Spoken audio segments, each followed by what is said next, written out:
Hi everyone. Hi everyone, and welcome to the latest CTO Craft Bytes. Today we're joined by Ed Addario for a session on hiring approaches for new startups. If this is your first time at CTO Craft Bytes, let me tell you a little bit more about this group. CTO Craft is a mentoring and coaching community for technology leaders around the world, focused on supporting technologists in their leadership growth. Community members are over 7,000, and CTO Craft provides them with one-on-one coaching, mentoring groups, a curated Slack community, and events like this one. If you're not a member of CTO Craft of the community and are interested in becoming one, or you'd like to get updates on these events via email, I've posted some links in the chat to help you do that. And as always, a huge thanks to our headline partner, AWS, for making these Bytes events possible. So as introductions, I'm Glyn Roberts. I'm emceeing today's session, and I'm the CTO of Digital Solutions at iTechArt. Joining me today is Ed Addario, CTO and co-founder of Paytrix. Welcome, Ed. Great to have you here. Could you tell us a little bit about yourself, please? Thank you very much, Glyn.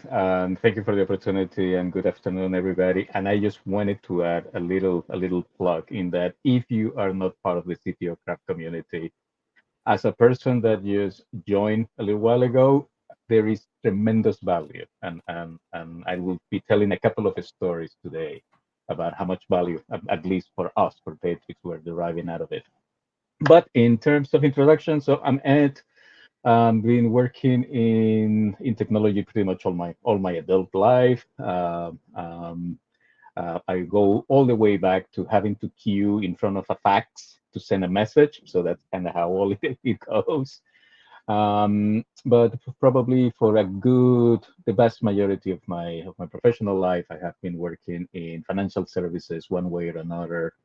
And I never thought that I would get the opportunity to actually go and co-found something until early in the year when I got approached by two people that I knew from previous experiences. And they invited me, and I decided that if I don't do it today, I will never get to do it. So as far as I'm concerned, this could be the best decision of my life, or it may end up being absolutely the worst. So time will tell.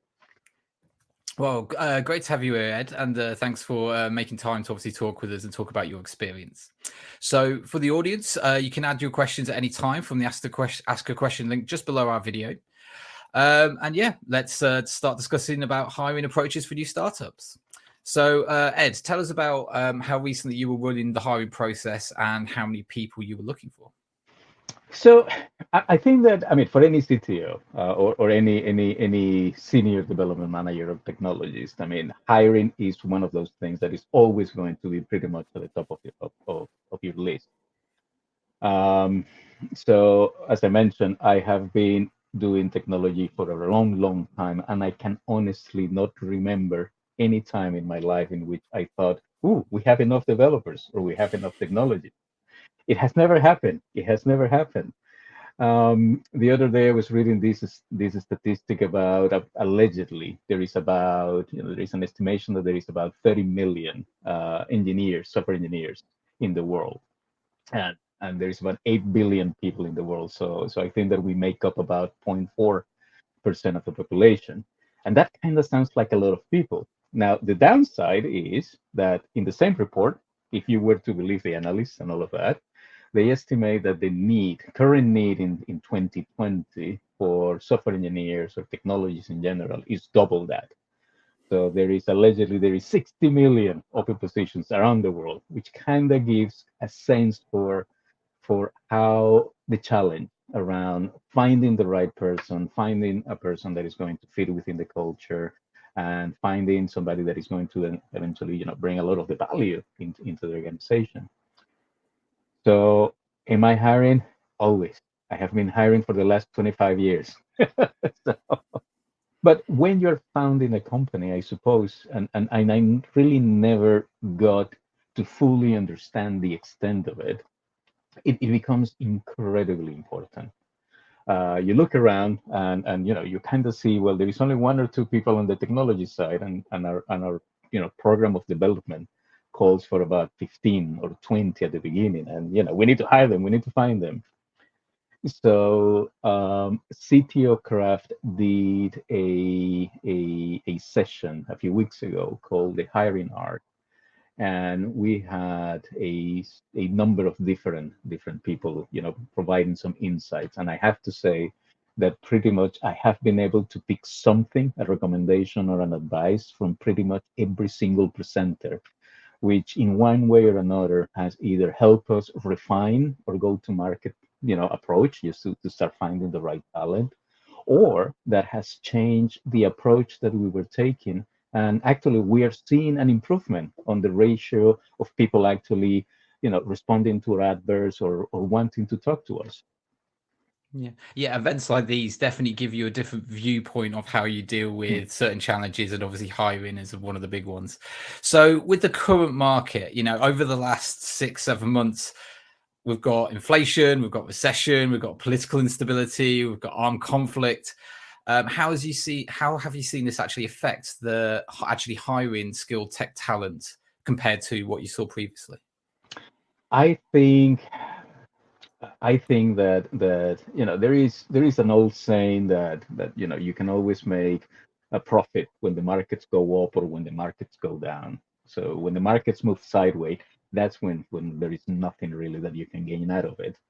And I wanted to take a little bit of that analogy because the situation in general certainly is not great. So you have a lot of extremism, you have a lot of really really one-sided point of view. There is a lot of you feel that there is a lot of not nice things, I guess, that somehow we stop being kind to each other. But ultimately, with the looming recession, and it's definitely going to be a recession. I mean, there is no doubt about it. I mean, what people cannot yet tell is how long and how deep. What at least what we have seen is that there seems to be a little bit of an uptick on the availability of good people now looking for a new opportunity, whether it is because they feel that their job is at risk or because they are looking at the cost of living and how things are starting to increase, and they are trying to find a way to compensate for that, potentially by joining a different company. I think I think that there is an opportunity there for companies that have a very clear hiring strategy and that they are looking actually to enhance or enrich their community of employees. Yeah, I mean, for what I've seen, obviously with the entire Russian market being banned from doing development resources for European, UK, and US countries, Ukraine not having the infrastructure or the confidence amongst people to actually hire Ukrainian developers, that's a large segment of development employees or contractors that are just suddenly unavailable to standard workers. So that I think that has definitely given an uplift of demand for more developers at this point, which is interesting. But another thing I've read recently is that developers are more interested in more boring companies, stable companies. The idea of going into a startup where they may not exist in 6 months has sort of fallen by the wayside. The excitement of it's not there with the idea of a recession. Share options aren't going to be as attractive. A more stable and boring company, I've been hearing, is more attractive to these employees. So it's interesting to see how the industry changes, especially on opinion over time with these types of areas. I don't know if you've got any thoughts that you agree with that or. No, I do. I mean, in our pipeline, and we have been really intensely recruiting at least for the last, I dare to say, couple of months now. So we have seen that some potentially really good looking candidates in terms of experience, the tenure, the tech stack in which we're working, that were very enthusiastic at the beginning.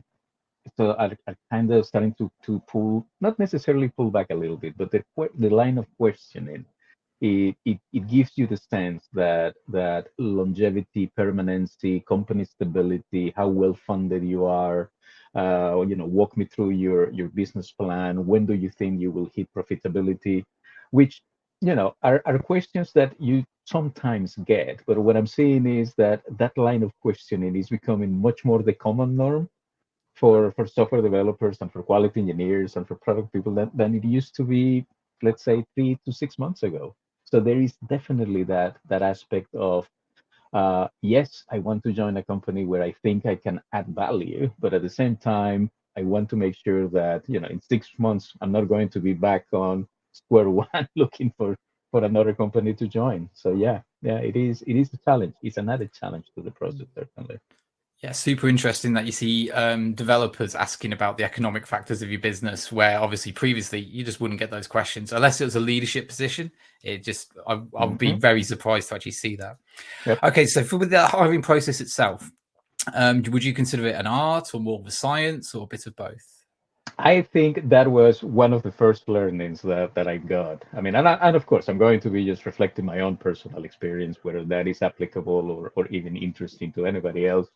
You make as you what you will out of it. But in the session, and I think I remember Aline was talking a little bit about how can you look for efficiencies in your hiring process? And to answer your question directly, Glyn, I think it is both. It's certainly a science as much as it is an art. But what I got out of Aline's presentation is on the science side that you have to treat it no different that, for example, you would treat your incident management process, where you're going to define a very well structured beginning, middle, and end. You want to add your key process indicators to the things that you want to measure, because there is the old saying, you can improve what you cannot measure.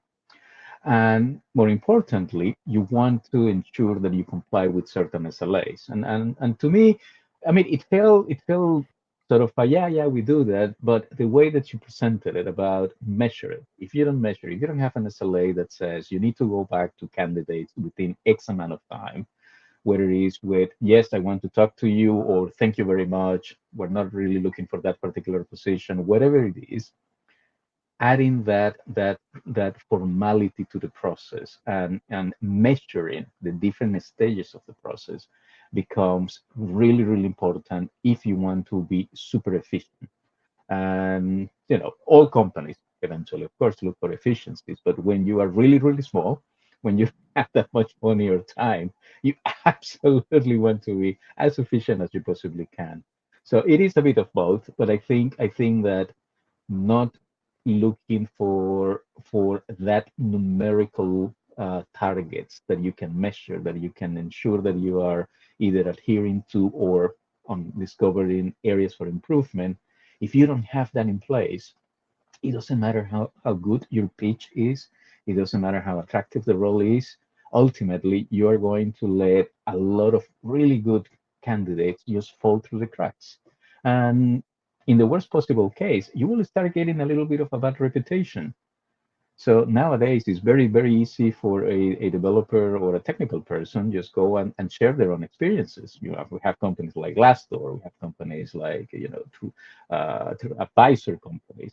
So maintaining that good reputation becomes really, really important as well.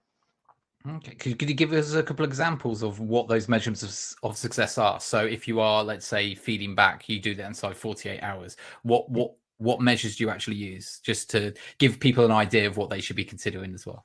Correct. So at the moment, we are particularly keen on metrics that measure how quickly we go back to potential candidates. So we are using about 3, 4 different channels to recruit. So we have the traditional challenge, which is, we have your job adverts in a few job boards. We're using some other tools. And before I say anything, am I allowed to mention brand names? This is not an endorsement. This is just a reflection of what we're using. Yeah, sure. I don't see any reason why not to. Okay. I get no money, I get no benefits out of it. But at the moment, we're using a couple of tools that allow us to target specific individuals rather than going through just pure adverts. It allows us to be a little bit more uh, Headhunting approach. exactly right. Yeah. So we take a more proactive rather than just putting something and then just hoping that somebody will come knocking at our door. So we're using a platform called Core.io, and we're also using OTA. And what I have noticed is that both of those platforms make it easier to actually start tracking SLAs. And they already come with some suggestions for SLAs. So the ones that we're tracking specifically within Paytrix are we're tracking the time to response, the first response.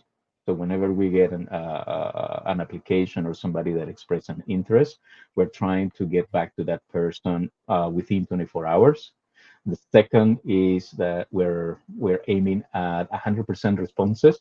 So even if it's to say thanks but no thanks, we are measuring the time that it takes when we identified a potential candidate that fits the role and we would like to have a discussion with them. We are measuring the time to go from one stage to the next stage. We envision 3 stages only.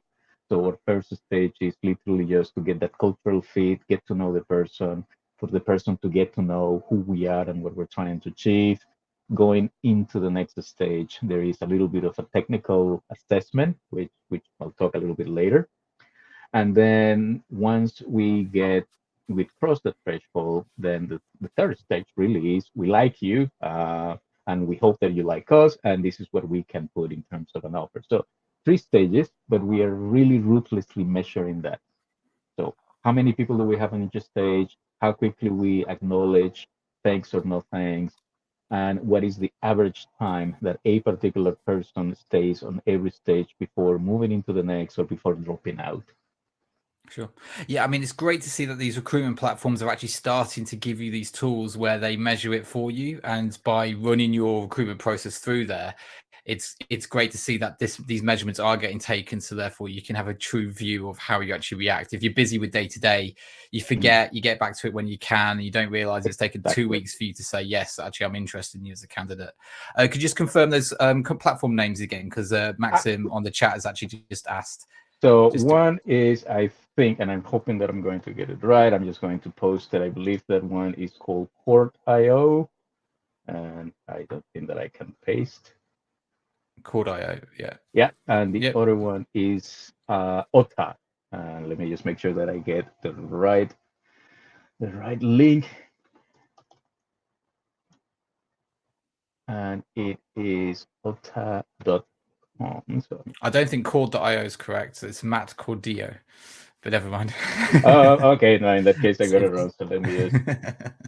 We're promoting somebody else's website, I think, there. But yeah, yeah, definitely not him. yeah. So as you're looking through it, yeah. So essentially, it's great to see these platforms starting to provide these measuring tools. So if you're not using one of these platforms, obviously you have to put your own tool in place to be able to measure this yourself, and therefore it's going to give you the ability to at least watch this data. And I believe it's chords.co, not it's io. chord.co. Yes, there we go. And otta.com as the other one. Wonderful. Thank you. No problem. So from the post-pandemic lessons, before we actually start digging into the actual full processes around everything. So for being post-pandemic, there's definitely more of an expectation of companies being fully remote or hybrid, maybe not fully in the office. What's your view of what's best right now for the way you can set up your company, because that's going to seriously affect the type of candidates that are going to be available to you. If they're based in Manchester and you're based in London, it has, if you've got fully remote, they're available. If it's all in office, they're not. What are your thoughts of how to actually run your business right now? As you can imagine, I mean, obviously the discussion of full office, hybrid, or fully remote, I have no doubt that it is in the active discussion agenda of every CIO, CTO, CEO, COO, et cetera, et cetera, et cetera. So I do think and again, just pure personal opinion, I do think that companies that will continue to accommodate their employees at a human level, at a personal level, by having more of a hybrid towards even a fully remote working environment, are going to succeed. Of course, assuming that the going concern of the company lends for that. I mean, if you are, if you're working with machinery, of course, there is no other choice. You have to be there. But if it's knowledge-based organizations, we do continue to think that you will be better served by having a hybrid and, where possible, even a fully remote occasion. Of course, the downside of that is that there is always the concern that by being fully remote or by being most of the time remote, you kind of lose a little bit of contact, that personal touch that only comes from being able to, shake hands or give somebody a hug or, having this a personal connection. There are ways to do that. There are ways to still maintain that flexibility, that work environment flexibility, and at the same time ensure that there is that personal connection. If there is any real areas of concern that I would see is the people that are working from home, the propensity for them to work much longer hours. It's very easy to fall into the trap because there is no separation between home and work. Ultimately, your office now becomes your bedroom. And there is a tendency, I've seen it, and this is something that in my previous companies, we made a very, very specific point about trying to manage how long were people working because we don't want them to burn out. We don't want them to burn down because it's not good for them. It's not good for the person. Not good for the human. But ultimately, it's not going to be good for the team or for the objectives that the company is trying to do. So our approach at the moment is very much there are certain roles that we would like to hire based in the UK because we see the need to get face to face a little bit more often than not. But for the vast majority of the roles, we are pursuing a fully remote approach. Wow, that's great. And obviously, I assume you're paying a premium if you are going down the hybrid approach because they are having to be closer. They can't be in some little village in the middle of the UK or even elsewhere, inside Europe or something from those circumstances. But it's money well spent, we think. Yes. Yeah. I mean, look, as a business, especially as a startup, your finances will be limited. So therefore, if you are more remote, therefore you get high quality candidates in different locations at a lower value price. I Mm-hmm. would say. I mean, there's always the argument of, is that fair? If you're based in London, should you not be paid the same as someone that's based in a village in Scotland? That's a philosophical question, I would say. But Actually, Glyn, I think that what we are seeing is that there is an equalization now, because particularly for companies that are open to fully remote or hybrid, the the rationale of, well, I'm going to be paying a little bit higher because the person is in London, it kind of goes out of the window. So there is starting to be a bit of my read. There is starting to be a bit of an expectation that even if you are in the middle of a very small village, you want to have the opportunity to derive the same level of salary for the same level of work. So the location, the geography starts to become less and less. I'm not economist, and of course we can get into the whole discussion about, well, but the cost of living is higher in one side, on another side. I think that that is completely relevant. I think that as a developers, when they see there is an opportunity for work remotely, they want to feel that the compensation is fair, that the whole equation of where you happen to be based is not included anymore in the compensation package. And to some extent, I do agree with that.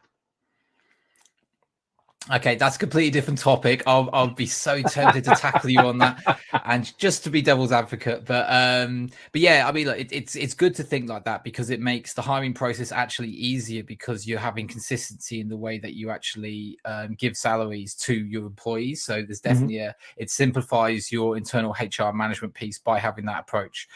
But yeah, that's a much deeper topic. So before we get into again, just digging into the actual process of recruitment, diversity inside teams. How important, from your view, is diversity? If location's not important, how Mhm. important is the diversity part? How important is to have people? I mean, it's that level of fundamental. I mean, people come in different sizes, shapes. People believe in different things. People are born in different places, and and and having a working environment that does not recognize that fact because it's a fact, and secondly does not actively pursue or at least is conscious that you have to try to make it as appealing to the widest possible community.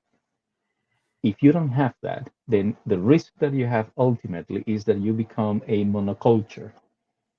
So the way of thinking, the way of approaching, the opportunities that you will start identifying are going to be much narrower, because in my case, I'm going to be seeing them from the perspective of a privileged white male, for example, and that narrows the spectrum. Like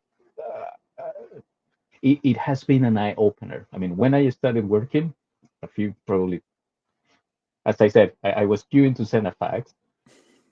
These things were not even in the radar, and in retrospect, I can see how, because having this monoculture, the companies that I used to work for, we miss tremendous opportunities to do better, to do faster, to do cheaper. So it is absolutely. Now, there was a discussion. I think it was Ola having that in that hiring art session, and she made the point that the best way to open for diversity is not necessarily to try to go and hire only women or try to hire only transgender people. No, you want to hire the right person for the right job, regardless of who they are, what they look for, what they believe, what their preferences are. Forget all of that. And she made something in that whole session. It was a long session, so the whole program, I think it lasted almost a few hours, 3 hours. But they were two eye opener moments for me. And Ola had the first one, in which at some point she was making this she was telling the story of an HR professional going into a room and asking people to raise their hands if can you size up a person within 5 minutes of meeting them. Raise your hands. And I was thinking, I will at that point I would have said, yeah, I think that I can pretty much determine a person just by meeting them in the first 5 minutes. And then immediately said, all of you should quit because you are terrible managers. There is no way you can get to know a person in the first 5 minutes, because in the first 5 minutes, the things that are driving you are your biases, whether you are conscious or unconscious biases. If you feel that you like a person on the first 5 minutes, that's your bias talking. It's not necessarily the value of the person. And it hit me. I have to confess. I mean, that I really felt bad, because until then I thought that I was good at citing people, and that pretty much made me question the entire approach to it. And I can see how bias, whether you are aware of it or not, plays a very big role. So there are a few things that you can do to try to minimize your own hiring bias or your own personal bias. Making your job adverts as gender neutral as possible.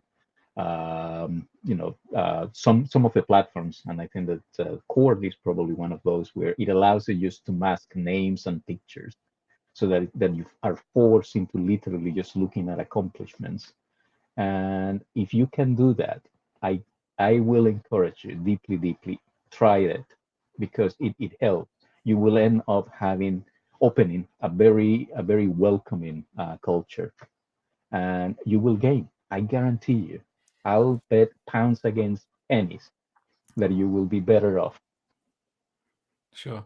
I mean, the only contrasting viewpoint I would probably throw against that is when you say you hide the names of the users, whether you don't know if they're male or female, because traditionally female people don't promote themselves as heavily or as egotistically as what men do. So if I am reading someone's CV and I know they're female, when they say they've done something, it's like, yeah, they've definitely done something. Where with guys, it's like, it's a little bit more push, a little bit more far fetched. They push the barriers a bit more. So therefore, I feel like understanding the difference between a male and female candidate's CV does make you read it differently, because of the generic approach that guys normally Maybe. are much more aggressive in the way that they go for roles and the way they describe themselves. I think that might be a bit of a bias speaking. Oh, it Because could the be. the, the, Yeah. the, the, the, the, the read between the lines is that you don't feel that women can lie. And trust me, we all can lie. We all can lie. Yeah. We all can embellish. But no, you do have a point. in And it is a aggregate. generalization, just to be clear. It is Exactly. a generalized. Yes, Everybody's different, all that stuff. exactly Absolutely. So right. I'm not saying that this is every female or every male candidate acts like that, but there is definitely Indeed. more of a leaning approach from my perspective. Let me put it that way. So I will be less surprised if I find that actor. No, let's not go there because again, it's that's where we. But that's kind of the point. That's where a lot of our biases starts to kick in. So, but I think that the advice that Ola was giving, which I think is very accurate, is at the end of the day, hire the right person for the right role. Forget about who they are, forget about what they look. Just make sure that you are hiring the action, the skill, the experience. You're not hiring a man or a woman or a gay person or a trans. No, you're not. You're hiring is the right person for the right skill, regardless of who they are. Okay. And one more thing just on this piece then. So when you're saying hiring the right person for the right role, do they have to be perfect for the role? Or should you just make sure you interview everyone inside the candidate pool so you can pick the best person from the role? Or is good enough an appropriate approach to accepting a candidate? Yep. That actually touches on another of the presenters, actually, Laura. Now talking a little bit about the test, the testing approach and all of that. To answer your questions directly, Lynn, you don't hire for the perfect because we all know that perfection is the enemy of getting things done. For example, I think that what you do need to do, however, is you really need to have a very good idea on what is important for a particular role. And I'll give you an example. So we were having a discussion internally with one of my co-founders, and we were making the point of, well, our tech stack is this. Are we open to hire people with experience but in a different tech stack? And my immediate approach was, yeah, why not? And I got a line of questioning. I said, Hannah, minute, why will you not hire somebody that is expert here? And I think that the answer is along the lines of picking up a new coding language or picking up a new tool.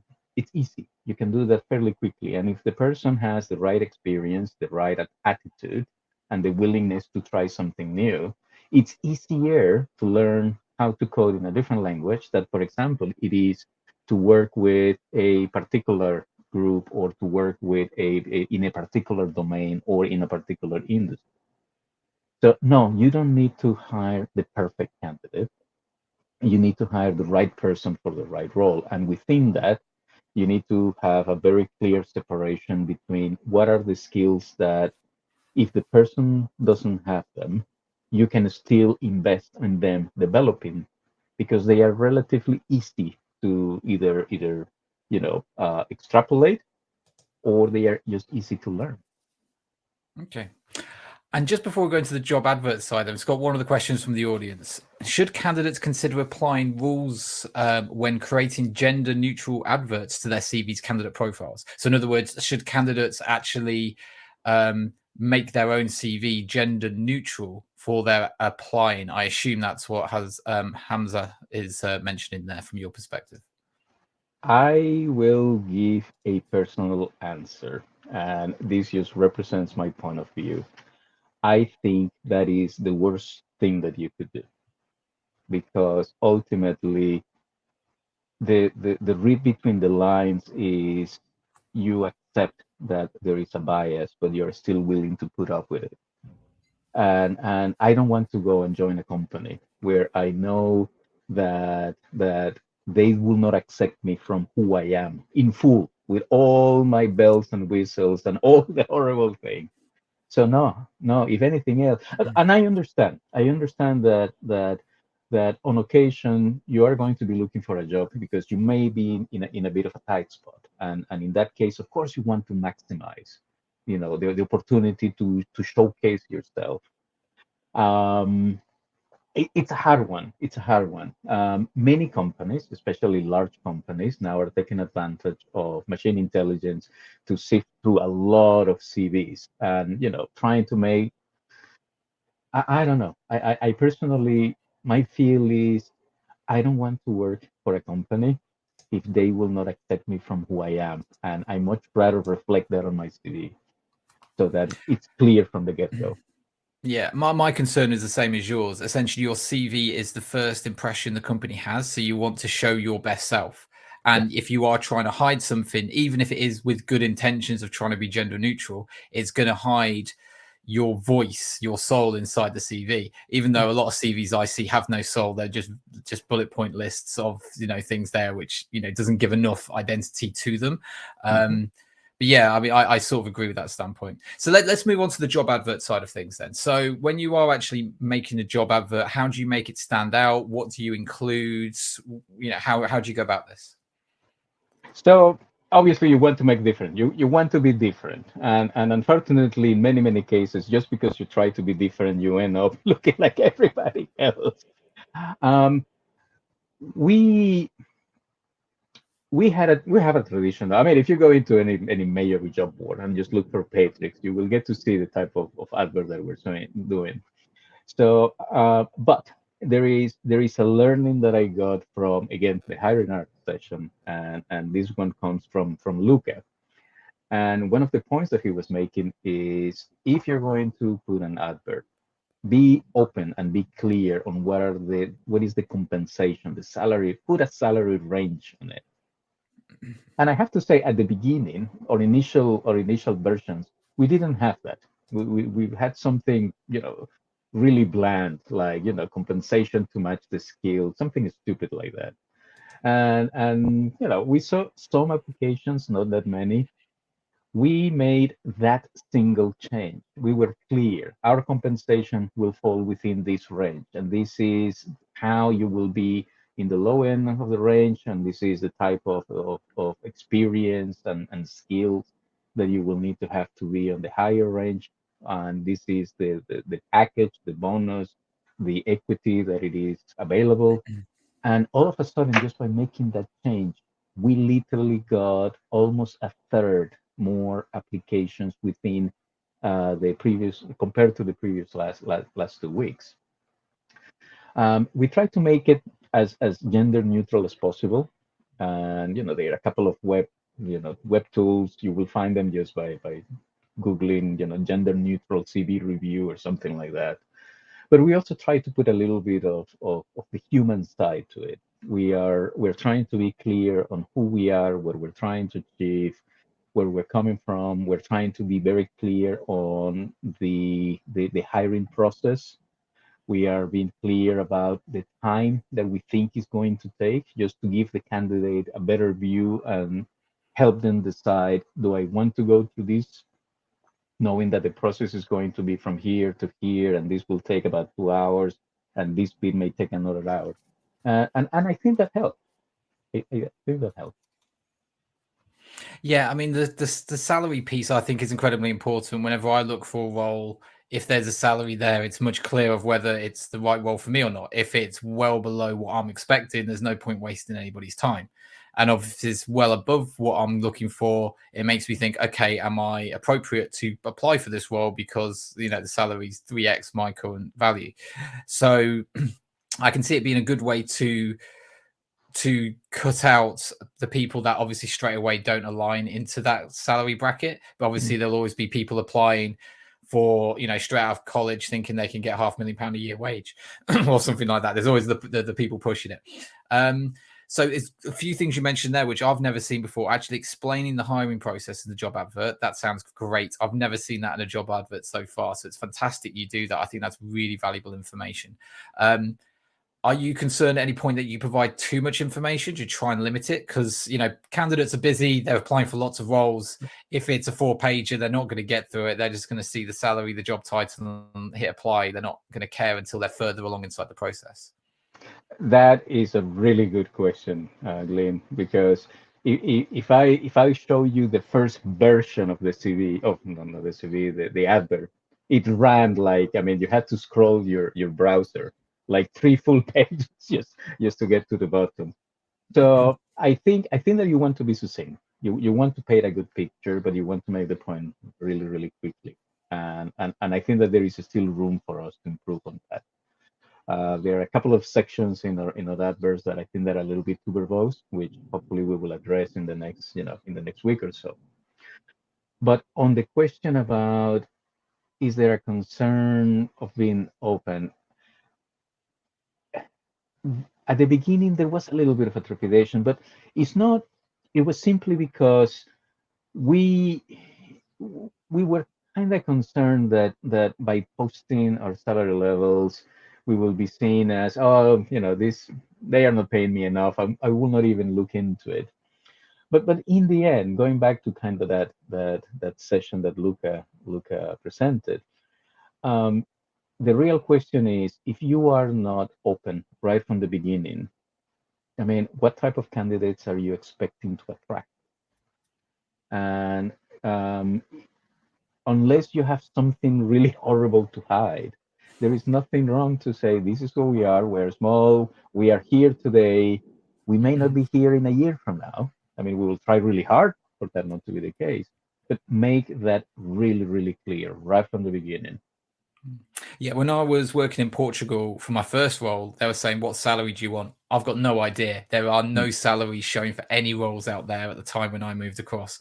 So, yeah, that was very tough. So it's great to see companies incorporate this now. Larger corporations have a harder time because it also means that their existing staff will see this. So therefore, they'll have to match the salaries to people in the same role. So I understand why some companies are hesitant to, and Mm-hmm. that's because they don't have good internal policies to retain existing staff, which I Mm. think is slowly starting to be corrected over time.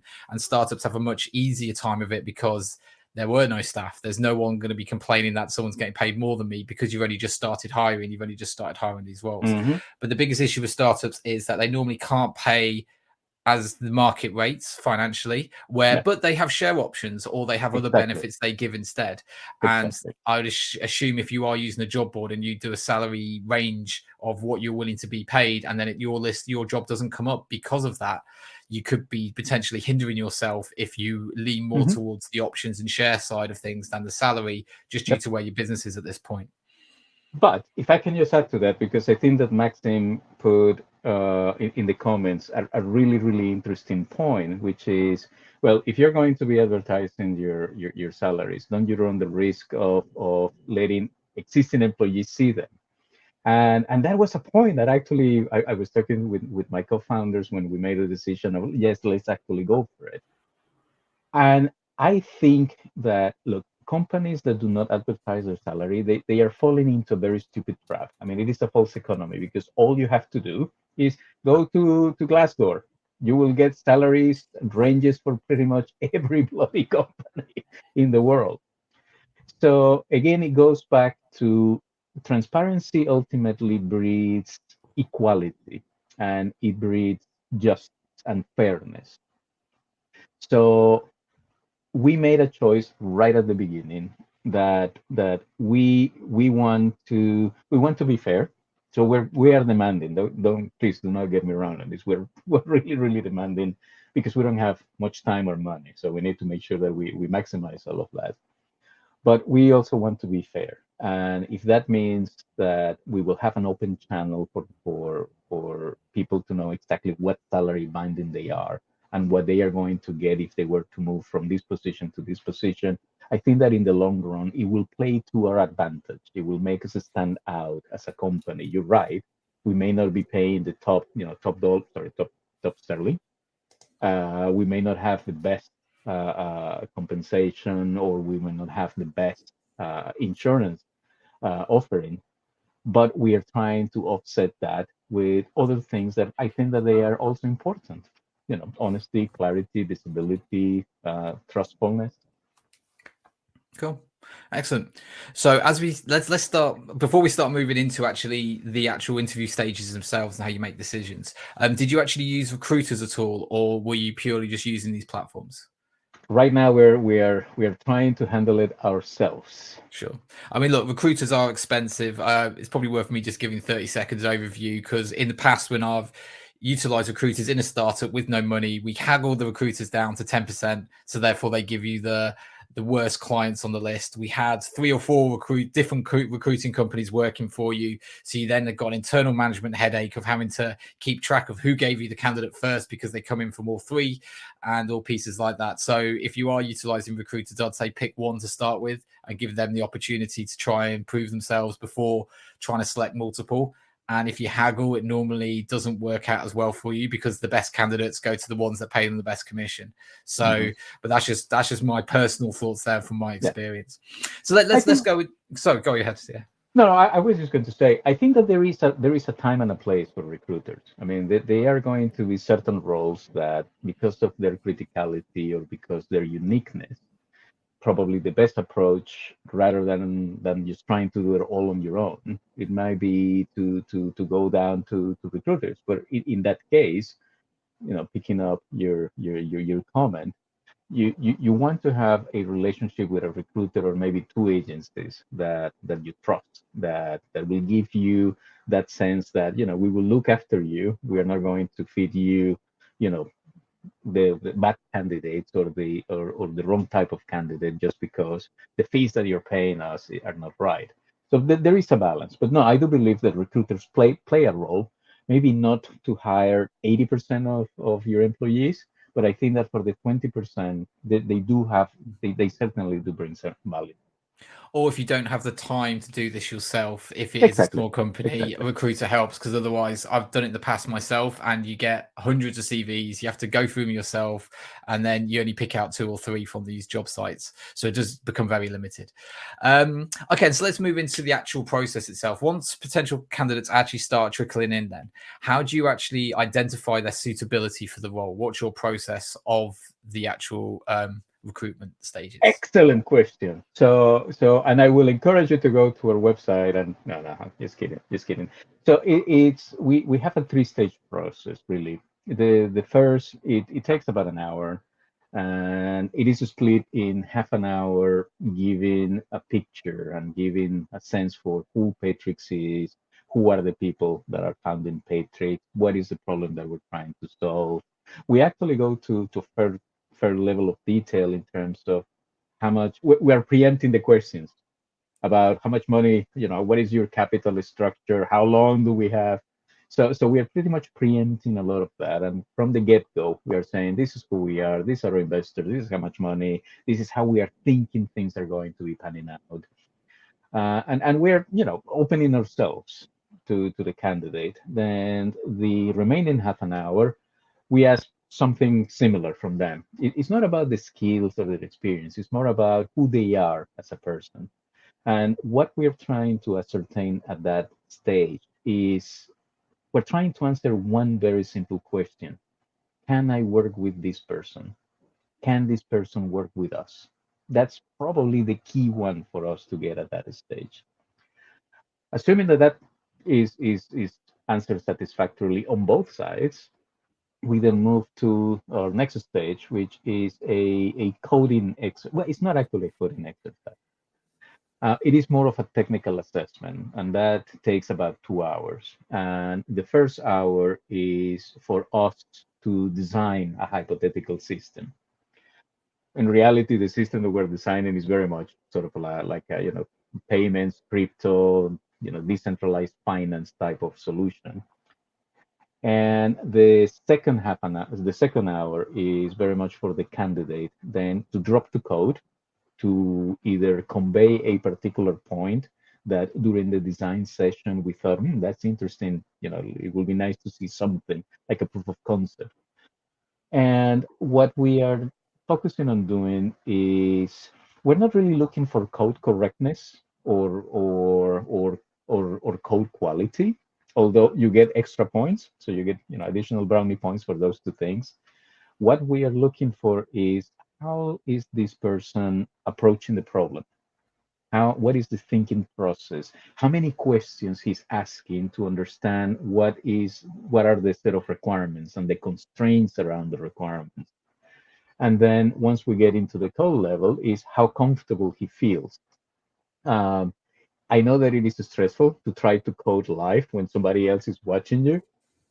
So it also gives you a hint for how the person works a little bit under tight pressures. And yeah, and it's easy at that stage. It's fairly easy to be able to separate technically. Is the CB equivalent to real life? I mean, are these two things one and the same, or is the CV a little bit, inflated, or and there are these cases where a person is downplaying a little bit because they don't know better, or for whatever reason, they downplay their mastery of a particular area of technology. And once we get to that point, I think that both sides, the candidate as well as ourselves, have a good enough feel for what it means to be working together, how we approach and solve certain things, which then take us into the next and last stage, which is we will put an offer. As usual, there is always some room for some negotiation. Maybe not as much on the base, but potentially on other elements of the package. And that is it. It's quick. It is quick. Okay. One thing you didn't cover as part of that process is how do you sell the company? Because you mentioned in the first stage that you talk about the company and the approach. Do you include that into following stages? And how do you make sure that whoever's part of the process is selling the company in the appropriate way to obviously keep the candidate interested? That is actually a good observation. So yes, we when we talk about the Paytrix and what we're trying to achieve, we try to highlight what are the things that we think is going to make the company successful, and we observe what is the response of the person. I mean, somebody may say, "Ooh, I don't think that I want to do crypto stuff. I lost all my savings in the last crash, so I don't want to touch that thing." So it gives you a feel. I think that what we find helpful is that interaction. I mean, the coding exercise is again not a coding exercise. The skill assessment is not contrived. It's not artificial. We are not asking for somebody to, please go ahead and code how to inverse a ABL tree, because how many times are you going to do that in your life? What we're trying to do is, so where will you put a cache? So if you're designing the system, show me your thinking. And by the way, where do you cache? And if you are putting the cache in there, how do you ensure that it's always fresh? And where do you need to, evict the data? It is that type of discussion that makes it very telling, because it gives you a really good glimpse into how the person is approaching the problem, and ultimately how will the person behave within a team. If somebody is very, very quiet, and it's not, it doesn't feel comfortable challenging or asking questions, then you kind of get a sense that, this person might be relatively junior, or it might feel uncomfortable, participating more actively. And we may have a role for that. There might be a different role that we can interest this person. But if the role requires a level of energy, a level of drive, then we kind of know, well, probably not for you, not this time, at least.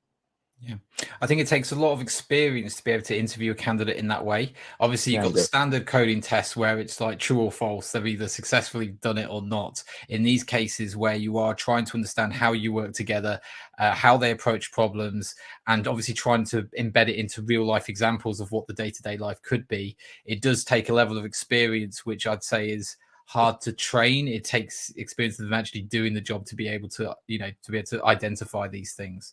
So does this mean that these decisions are normally made from the top level inside your business, or do you allow other members of the staff to make these decisions? both, absolutely both, and you're hitting it right on the nail. So the interviews need to be conducted by somebody that it is competent also to answer questions, right? Because if you're going to be asking somebody, where do you put your cash? And the person says, well, where do you think I should put the cash? You need to be able to give, relatively meaningful answers to that. So at the moment, because we have very little people, I mean, it's only two of us that have some competence in the technology. But as we are growing, and we're fingers crossed, we're going to be closing, hopefully, one of our lead roles this week, if not early next week. Then that person then will start taking more of a driving responsibility in the process. Mm. But you're absolutely right. I mean, the downside ignoring the pre-made test. So suggestion, don't subject people to these pre-made tests where they go into a website and they code these contrived examples.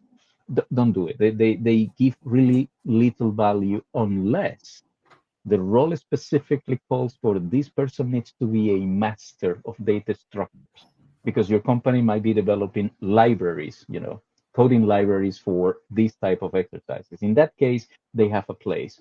But for Yeah. the typical exercise, don't do it that way. That's my recommendation. Come up with something that it is closer to who you are, what the company is trying to do, and make it more of a design, sort of interactive session. But do make sure that you have somebody on your side that can speak to the level of quality and technology depthness that the candidate will expect to see as well. Because Yeah. remember, there is the old proverb of when you interview a person, the person is also interviewing you. So it's a two-way street. Absolutely. And, just because someone's a good developer doesn't mean they're a good interviewer. So, that's Exactly. why you would potentially need two people in those circumstances, and the developers there just to verify, not to really dig in. Okay, so moving on to some of the audience questions. Let's quickly touch on the experience level first, though.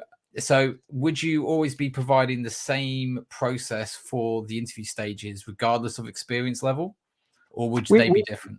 Yeah, no, we would. What we will do, however, is adjust the depthness. So the process itself, I mean, we think happy to be challenged. If somebody has a better idea, please do let me know because we need to hire a lot of people.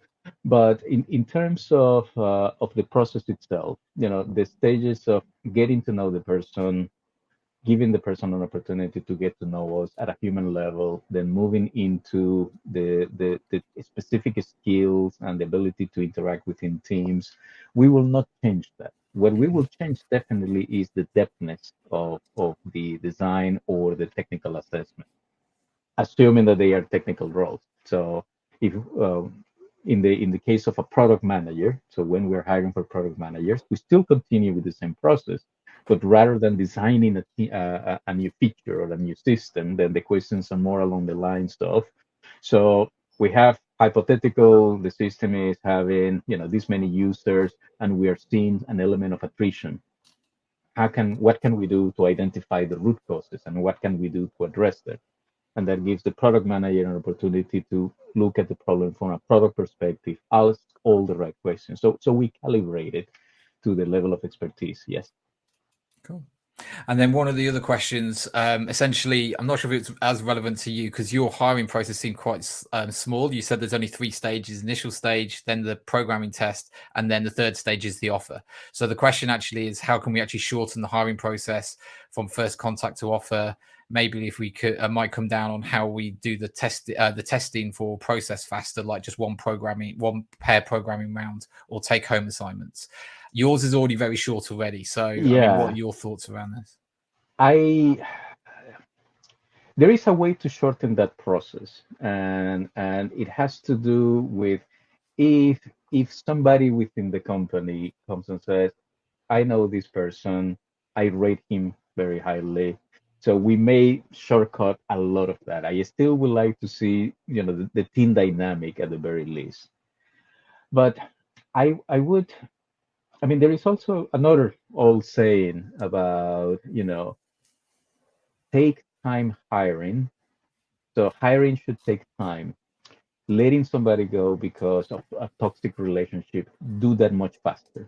So take twice the amount of time to hire than fire. I think it's what the saying goes. So um, I would. It's good to try to root out inefficiencies in the process, but don't sacrifice the quality because ultimately there is nothing more important than a person joining a company. That person has the potential of creating tremendous value, and it also has the potential of creating a lot of disruption. And it is up to you, incumbent on the hiring manager, to try to spend the quality time necessary to minimize the latter. Cool. All right then. So as we're coming near the end of time, we've just got one final question from the audience that we'll answer, and then we'll finish up for the day. Should job titles not include seniority, i.e., not senior or junior, to promote collaboration and openness, but couple seniority with responsibilities, accountability assumed? Field Yes, titles don't mean much these days. yes. The answer is my answer is yes, with one exception. So we there are two roles that we are actually calling out specifically the seniority because these are the lead roles. So we're one of our openings is for a lead front end developer and a lead front end back end. Sorry, lead front end, lead back end. And on those, we are sort of we're not calling it out. We are not saying unless you have 10 years of experience, don't even apply. What we are saying is for you to be successful, you need to be fluid with this type of concept. And that hints to unless you have been working in that particular area for at least 5 to 8 years, you're not really going to be able to fully to be fluid with those concepts.